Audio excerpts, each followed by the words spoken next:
أحسن الجزاء وجزاه الله تعالى خيرا وخير ما جاز به الصالحين سبحانه وتعالى، ونرجو الله تعالى أن يكون من الصالحين المصلحين، وأن ينفع الله بدعوته، وأن ينفع الله تبارك وتعالى بتوجيهاته وإرشاداته النيرة الطيبة التي تخرج من قلب عميق، من قلب مليء بالإيمان وبالصبر وبالمسامحة.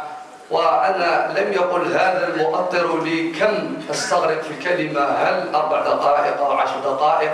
الحقيقة ضللت الطريق. فجزا الله عنا أحسن الجزاء، وجزا الله تعالى التلاميذ على ما يقدمه لهم هذا الشيخ المبجل. اللهم سبحانك ربنا، اللهم إنا نسألك ربنا بأسمائك الحسنى وبصفاتك العلى أن تمتعه بالصحة والعافية، وأن تبيض وجهه يوم تبيض وجهه وتسود وجهه، وأن تصلح زوجته، وأن تصلح ربنا ذريته وأولاده، وبارك اللهم في توجيهاته وإرشاداته وعلمه وفقهه، وبارك الله تبارك وتعالى في دعوته. الحمد لله لقد انتفع الطلاب كثيرا والخطباء بخطبه، وهي في موقع الفيسبوك على الشبكة العنكبوتية يخطب كثير من طلابنا ومن تلامذتنا وتلامذة الجميع بخطبه وبإرشاداته، فهي خطب نافعة وهي كلمات طيبات مباركات. فاللهم انفعنا بعلمه، وانفعه أولا بعلمه يا رب العالمين، وارزقنا وإياه خيري الدنيا والآخرة. اللهم ارزقه خيري الدنيا والآخرة، اللهم ارزقه خير الدنيا والآخرة، وأمته على حسن الخاتمة، واجعل آخر كلامنا وإياه والمسلمين على قول لا إله إلا الله محمد رسول الله.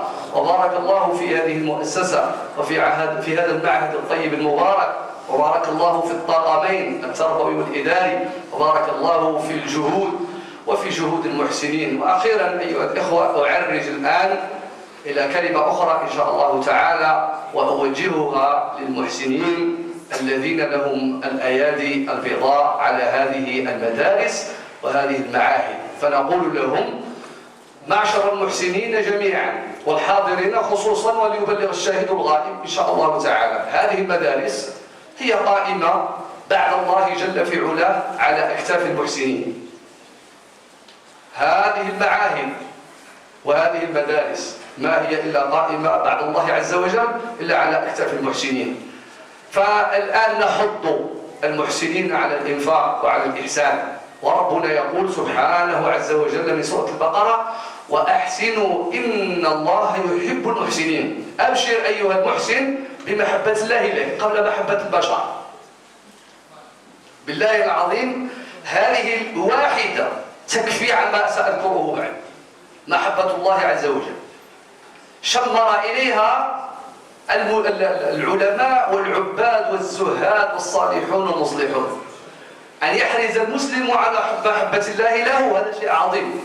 ولهذا يقول بعض أهل العلم: ليس الشأن أن تحب، ليس الشأن أن تحب، إنما الشأن أن تحب. ليس الشأن أن تكون محبا لله ولرسوله، لا، أكثر من هذا أن يحبك الله عز وجل. قل إن كنتم تحبون الله فاتبعوني يحببكم الله.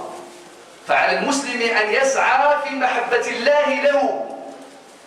فالمسلم أولا يسعى ليحبه الله عز وجل بأعماله. والله يقول سبحانه وتعالى في القرآن الكريم، وقد أثبت هذه الصفة لنفسه سبحانه وتعالى: إن الله يحب التوابين ويحب المتطهرين. اللهم اجعلنا وإياكم من التوابين ومن المتطهرين. وفي المجال هذا: وأحسنوا إن الله يحب المحسنين. اللهم اجعلنا ممن أحببتهم يا رب. فعلى المحسنين أن يمدوا يد المساعدة أكثر، وأن يتفقدوا المدارس التي فيها أهل القرآن. وأهل القرآن كما ورد في صحيح النسائي أن النبي صلى الله عليه وسلم قال: أهل القرآن إن لله أهلين من الناس، إن لله أهلين من الناس. قيل: يا رسول الله من هم؟ قال: أهل القرآن أهل الله وخاصته. وفي الحديث الآخر: إن الله يرفع بهذا الكتاب أقواما ويضع به آخرين.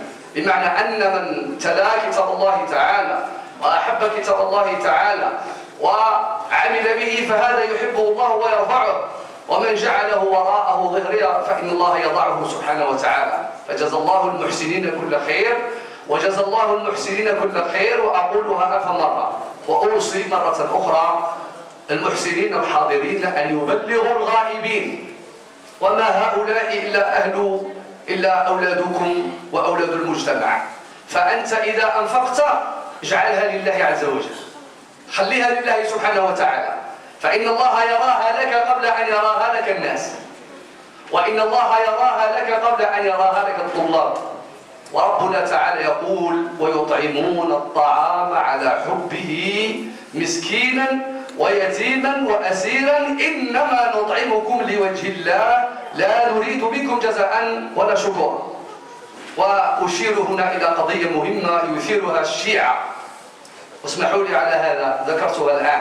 قولوا هذه الآية نزلت في علي بن أبي طالب، صنع له أهله طعاما فطرق عليه باب الدار مسكين فأخرج له الطعام، ثم اليتيم، ثم كذا. ليس بصحيح، ولكن الآية إنما أنزلها الله عز وجل ليحض الناس على الإنفاق في سبيل الله تعالى.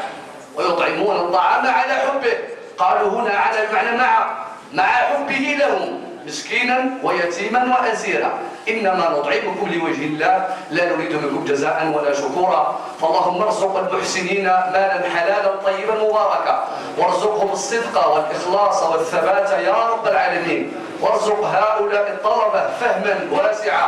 رب نور أفكارهم، يا رب افتح بصائرهم، يا رب نور أفكارهم، وارزقهم خير الدنيا والآخرة، واجعلهم دعاة مخلصين، واجعلهم علماء صالحين، واجعلهم مؤمنين صالحين يا أرحم الراحمين يا رب العالمين. وما يسعني إلا أن أختم